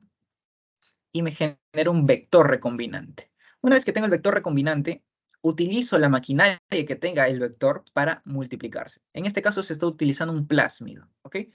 Los plásmidos son material genético de las bacterias, ¿no? Que las utilizan, ¿no? Para comunicarse entre ellas, ¿no? Para pasarse información importante. Generalmente, resistencia a antibióticos, ¿ok? Una vez una bacteria genera resistencia a un antibiótico, esa información se guarda en un plásmido. Y cuando se multiplique, ese plásmido también va a pasarle a las células hijas o se las puede pasar ya directamente siendo una bacteria ya madura, se la pasa a otra bacteria, ¿ok? Y así se pasa información de resistencia a antibióticos. Lo que hacemos es volver a colocar ese plásmido, que es un vector recombinante, en una bacteria, y lo que hacemos es generar una colonia, hacemos que esta bacteria se reproduzca, hacemos un cultivo, básicamente, y tenemos muchas muestras de este ADN, ¿no? Este pequeño pedazo de ADN que yo quería estudiar, ahora lo tengo en gran cantidad, ¿ok? Eso es básicamente eso. ¿Qué vectores tenemos? Ya hemos hablado de los plásmidos, ¿no? De las bacterias. También tenemos los cósmidos. ¿Cómo funcionan los cósmidos? Tenemos ADN viral, ¿no? Obviamente tengo que escoger un virus con ADN. Y lo que hago, lo mismo, enzimas de restricción, corto, junto, y genero un cósmido, ¿no? Un ADN vírico con ADN que quiero estudiar adherido y genero extremos cos, ¿no? Una ruptura, ¿no? Por eso se llama cósmido. ¿Y qué hago? Estos cósmidos son de bacteriófagos, ¿no? Este es ADN de un bacteriófago.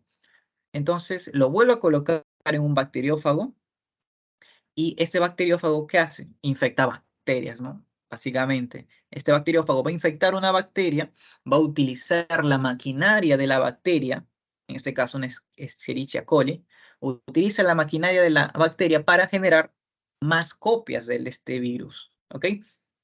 ¿No? Eso es lo que hace un virus. Y se introduce a una célula, utiliza la maquinaria de la célula para generar copias de sí misma, ¿no? Del virus.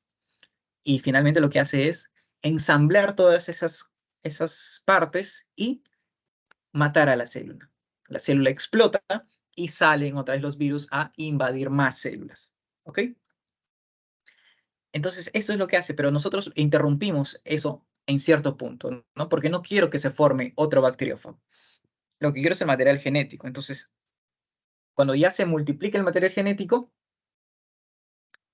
explotamos a la bacteria y ya tenemos un montón de material genético, un montón de cósmidos con el ADN que yo introduje, ¿ok? Otras cosas que tenemos es los cromosomas artificiales. Tenemos dos, tenemos un poquito más, pero estos dos son los principales, los YACs y los BACs, ¿ok? Los YACs son cromosomas artificiales de levaduras y los BACs son cromosomas artificiales de bacterias, ¿ok?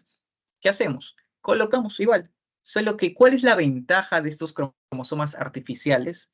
La ventaja de estos es que aguantan más kilobases, ¿ok? O sea, mayor tamaño de ADN, aguantan un fragmento más grande. En cambio, los plásmidos y los cósmidos aguantan pedazos pequeños de ADN, ¿no? En cambio, los YACs y los BACs aguantan bastante. Bien, así es. ¿En qué podemos aplicar el ADN recombinante?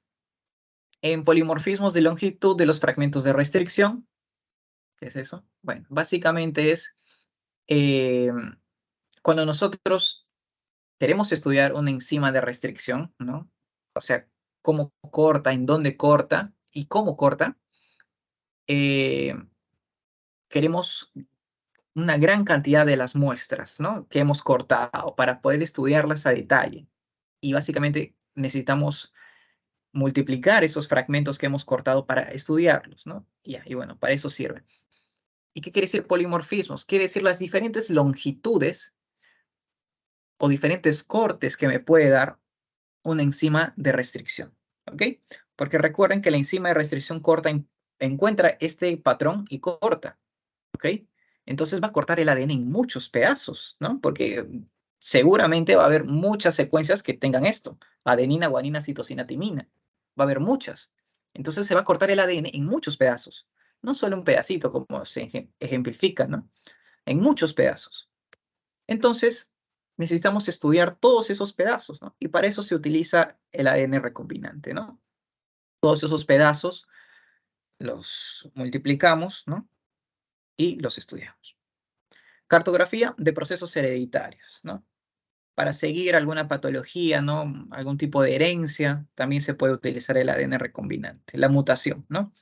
Se utilizó en el proyecto Genoma Humano, el que les mencioné, ¿no? Hablando rápido sobre el proyecto Genoma Humano. Antes lo mencionaban en la clase, creo que sí, lo siguen haciendo. Bien, el proyecto Genoma Humano Fue un proyecto muy interesante, ¿no? Que tenía el objetivo de mapear el ADN humano, ¿no?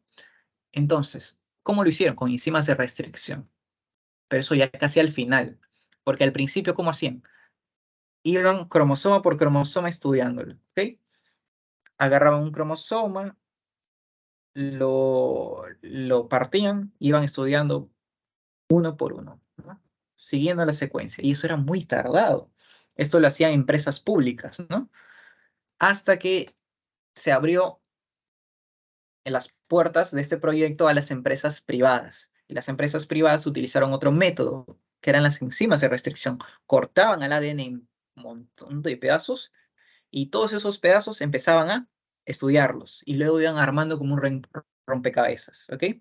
Parece más tardado, pero no, porque ya había computadoras en ese momento y era mucho más fácil armar todos esos fragmentos, ¿no? Y bueno, hicieron a conocer los 30.000 genes, ¿no? Que encontraron, ¿no? Bien. Diagnóstico de procesos hereditarios y terapia génica, ¿no?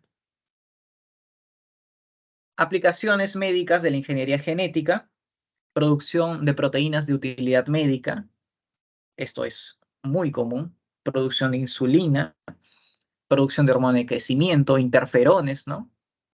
Somatostatina. De esto lo más resaltante son la insulina y los interferones. Interferones para el tratamiento a través de inmunomoduladores y la insulina, bueno, ya lo sabemos, ¿no? Para tratar diabetes, ¿no? ¿Por qué? Porque se preguntarán cómo obtienen la insulina, ¿no? ¿Se la quitan a alguien para hacer los frascos? No. A través de ingeniería genética, se generan, ¿no? Animales que produzcan insulina humana, ¿ok? Y a ellos sí se les quita la insulina. Bien. ¿Qué más? Producción de anticuerpos monoclonales. Estos también son muy importantes. Los anticuerpos monoclonales también se utilizan son inmunomoduladores, ¿no? Para tratamiento de patologías, sobre todo autoinmunes, se utiliza. ¿Qué más? Uso de sondas para el diagnóstico de enfermedades infecciosas y genes mutantes. Las sondas, lo que les decía, ¿no? El PCR. Ampliamos el ADN y le metemos sondas. Le metemos sondas para identificar si está presente ese pedazo de material genético que me interesa saber. En el caso de enfermedades infecciosas, para identificar alguna proteína de un virus o de una bacteria, así. O genes mutantes, ¿no? Ya lo hemos visto en clases pasadas. Introducción a la cirugía genética, utilización de toxinas de fusión, empleo de mamíferos transgénicos que sintetizan hemoglobina humana y vacunas, ¿no? Las vacunas, lo más importante de nuestra época, ¿no? Dirían algunos. Porque recordemos que nuestro sistema inmune no es que reconozca lo bueno de lo malo, ¿no? Eso siempre lo digo y siempre me gusta que se lleven en claro eso, porque a mí me sirvió mucho, me abrió los ojos, ¿no? Y eso se lo van a enseñar en su clase de inmunología, ¿no? Bien, ¿qué es el sistema inmune? El sistema inmune, en pocas palabras, es que reconoce lo propio de lo ajeno. No es de lo bueno de lo malo, no, no. Reconoce lo propio de lo ajeno, ¿ok? Entonces, si se introduce alguna proteína extraña en nuestro cuerpo, el cuerpo genera una respuesta inmune, ¿ok? Por eso es que al principio se utilizaban las primeras vacunas que eran la misma patología, ¿no? Que era pus, ¿se acuerdan? De la vaca, ¿no? Pus, se introducía, se inoculaba y se generaba una respuesta ante ese virus, ¿no? Se generaba una respuesta. Entonces, si se volvió a infectar la persona, ya tenía una respuesta preparada para el virus.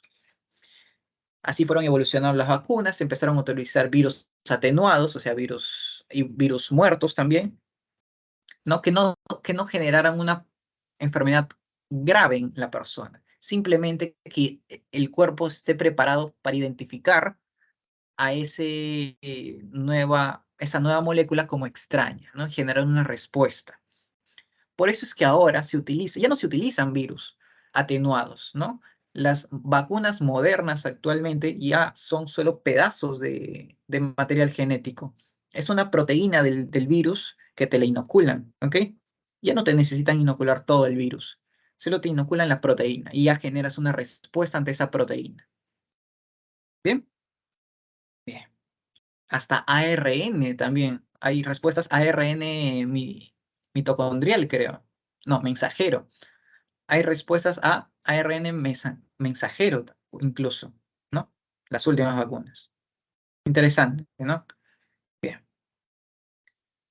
Por último, vamos a hablar de la mutación, ¿ok? ¿Qué es una mutación? Es todo cambio en el material genético que vamos a encontrar en los seres humanos, ¿ok? Hay dos tipos de mutación, microscópica y submicroscópica. La submicroscópica es un punto, ¿no? Una base. Esta es una submicroscópica, que cambia una base, cambia una citosina, perdón, cambia una adenina por una citosina. Esa es una mutación submicroscópica. ¿Sí? ¿Cómo las podemos identificar? En organismos inferiores podemos diseñar experimentos, ¿no? Como virus, bacterias. En cambio, en el genoma humano, deducimos que hay una mutación, ¿no? Por el árbol genealógico, porque vemos un patrón, ¿no? En esta familia, en una familia, vemos que cierto fenotipo se mantiene de generación en generación, ¿no? Entonces podemos deducir, acá puede haber una mutación que se está heredando de generación en generación. Y ya luego haces el estudio genético, ¿no? Bueno. Afecta mucho también el tamaño del gen, ¿no? Que está mutado. Por ejemplo, en la distrofia muscular de Duchenne, el gen afectado tiene 2 millones de pares de bases. En cambio, en la neurofibromatosis tipo 1, tenemos 300.000 pares de bases. ¿Ok? Y en el síndrome de X frágil ya saben qué es, que se repite, ¿no? Se repite este codón, citosina, guanina, guanina. Bien. Acá tenemos un ejemplo de lo que es cada cosa. Una sustitución es cambiar una base por otra. Una adición es que se introduzca una nueva base. Una delección es que se pierda una base o un conjunto de bases. ¿Ok? ¿Qué me puede causar mutaciones? Los teratógenos, ¿no? Tenemos físicos, químicos y biológicos. Físicos, principalmente radiaciones, que tenemos los rayos X, alfa, beta, lilos y los rayos UV, ¿no? Luz ultravioleta. Químicos, tabaco, alcohol, alquitrán, muchos químicos. Y biológicos, tenemos el retrovirus, ¿no? Que puede causar mutaciones. ¿Qué es una tasa de mutación? Esto fue una pregunta. Apréndanse qué es una tasa de mutación. Es el número de veces que se producen alelos mutantes en cada locus y en cada generación. ¿Ok? A ver, la frecuencia. Puede haber mutaciones recientes y mutaciones preexistentes. ¿Ok? Eh, las mutaciones recientes son mutaciones de novo, ¿no? Las que se dan en una persona, o sea, es una persona y genera una mutación, que no es que la haya heredado, la genera. Y las mutaciones preexistentes son las que se producen en el pasado de esa persona, ¿ok? No es que la heredó, en esa persona se produce una mutación, pero no, no hay una variación en su fenotipo, ¿ok? Hay una variación en su genotipo, sí. La persona ya tiene la mutación en su cuerpo, ¿ok? Pero no hay ninguna alteración, ¿ok? Existen genes mutantes al fenotipo normal, heredado por uno de los padres. Se pueden heredar genotipos mutantes, ¿no? Eso lo sabemos. Las mutaciones dominantes no siempre tienen el 100% de penetrancia, por lo tanto, algunas veces no se expresan. Eso es lo que estaba explicando, ¿no? Cuando hablaba de penetrancia. Si bien es cierto, las dominantes se expresan sí o sí en comparación a un recesivo, o sea, si tiene un recesivo, el que tiene la preferencia dominante, pero eso no le asegura a esta mutación dominante de expresarse, no le asegura de tener un 100% de penetrancia. Si tiene penetrancia reducida, puede que no se exprese. ¿Bien? Las mutaciones dominantes se detectan fácilmente porque se expresan en estado heterocigoto, ¿no? Características, ¿no?, que hemos estado viendo, ¿no? Las dominantes, si son en estado heterocigoto, se expresan fácilmente, pues, porque tienen la prioridad. Las mutaciones que el propio individuo acumula durante su existencia pueden ser por mutación espontánea o por mutágenos, ¿no? Mutación espontánea es que fallan los mecanismos de reparación del ADN. Y por mutágenos son los mutágenos que hemos visto, ¿no? Físicos, químicos y biológicos. Eh, eh, ¿Y qué cosas pueden disminuir eh, las mutaciones?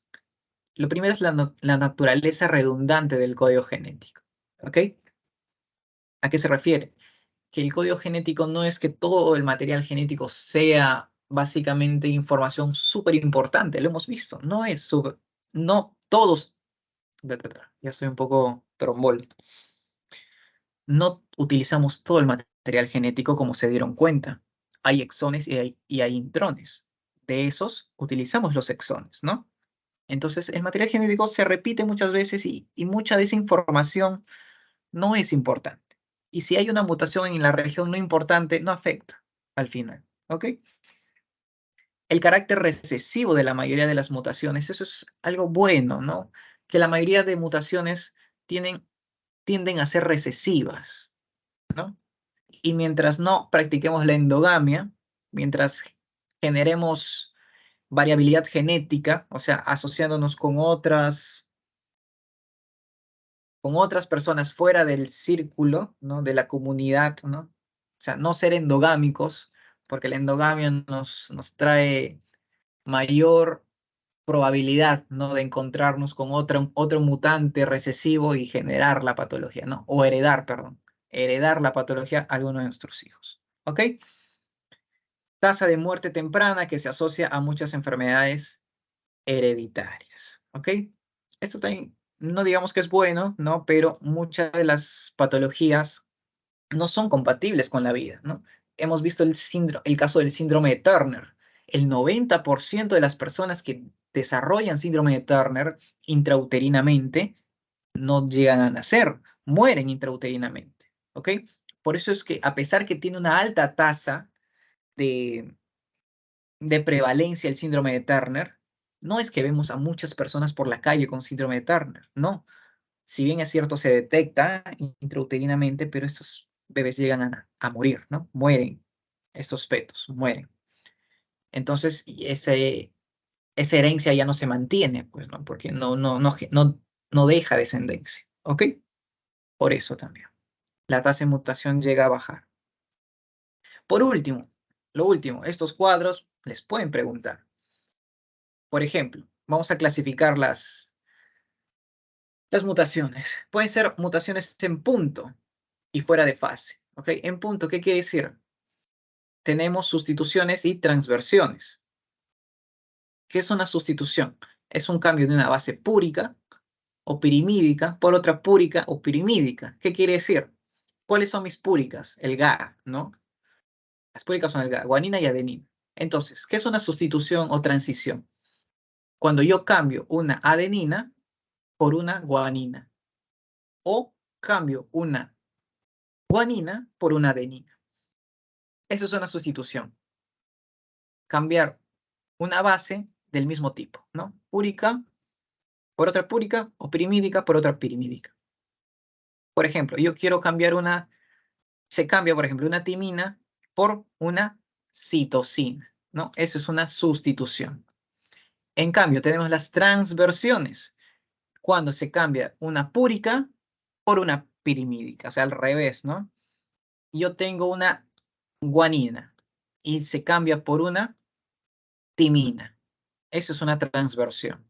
Pasar de una púrica a una pirimídica, ¿no? Complicado de entender, ¿no? Pero si lo leen, lo entienden, se aprenden cuáles son las púricas y pirimídicas, lo tienen fácil.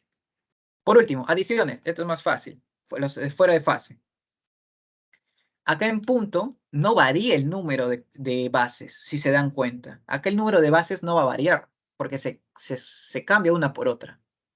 pero no varía el número. Acá sí varía el número. En fuera de fase sí varía el número. Adiciones. Se adicionan X bases. Delecciones o inserciones se suprimen X bases. ¿Ok? Bien, ¿qué más? Respecto a su expresión, tenemos mutaciones que pueden ser letales, ¿no? Incompatibles con la vida. Algunos síndrome de Turner, por ejemplo. Subletales. El cambio producido permite la vida, pero se presentan alteraciones estructurales o funcionales, ¿no? Esta es la mayoría de cosas que vemos en medicina, ¿no? Las subletales. Condicionales. El efecto de la mutación solo se observa en determinadas condiciones, es decir, exposición a fármacos, por ejemplo, ¿no? Por ejemplo. Somáticas. El cambio por la mutación afecta algunas estructuras del organismo. ¿Ok? Y genéticas. La mutación altera la información genética de los gametos y de los descendientes. ¿Ok? Bien.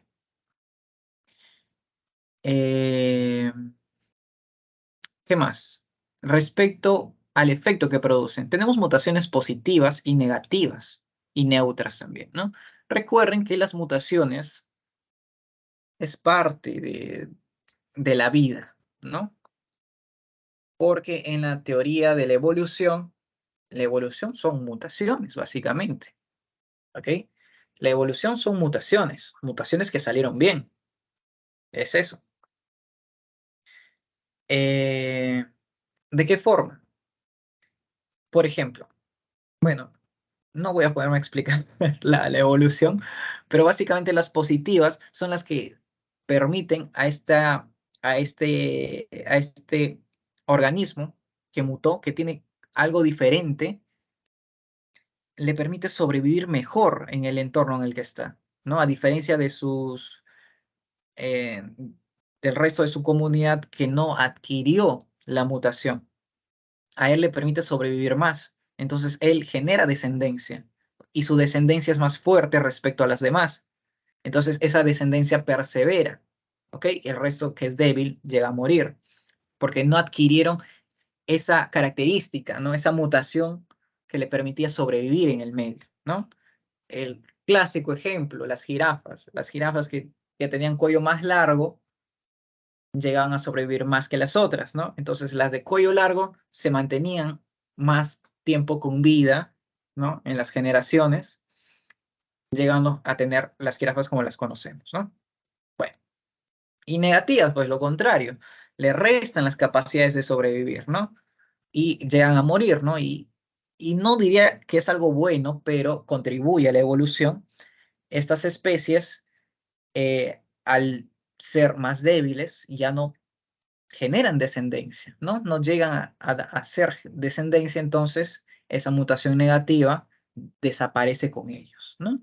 Bueno, nosotros como seres humanos, seres que hemos desarrollado la medicina, hemos aprendido a mantenernos con vida, ¿no? A pesar de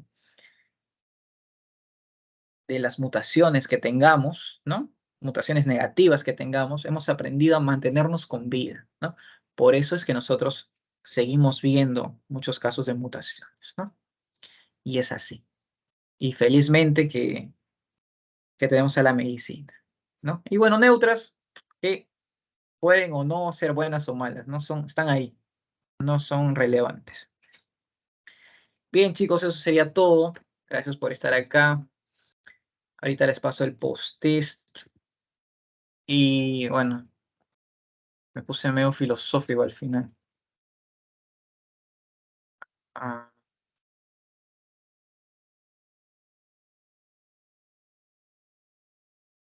¿ustedes pueden ver el chat, chicos? Pregunta. ¿Pueden verlo? Creo que no. ¿O sí?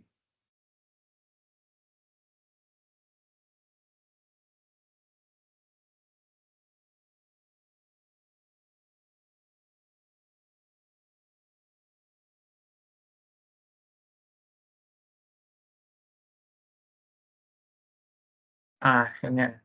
Bueno, ahí está el post-test.